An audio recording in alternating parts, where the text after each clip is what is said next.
Welcome to Guide Guru. We hope this video helps. You start by opening a supported browser and going to Outlook.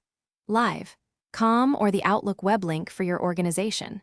Type your Microsoft account email into the sign-in field and click Next. If you use a work or school account, pick the appropriate option when prompted. This ensures you reach the right authentication flow.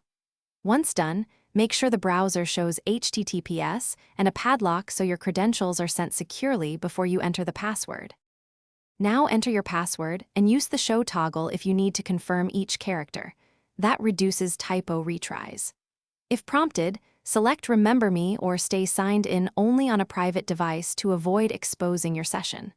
When your account requires two-factor authentication, follow the prompt.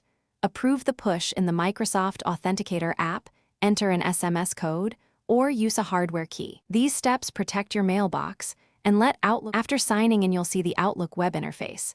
Click Mail to view messages or Calendar for events.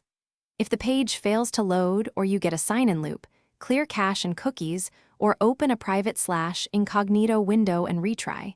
This resolves stale session issues. If two-factor codes are rejected or the account is blocked, reset your password from the recovery flow or contact your IT admin for unlocking. A single troubleshooting step usually gets you back in quickly.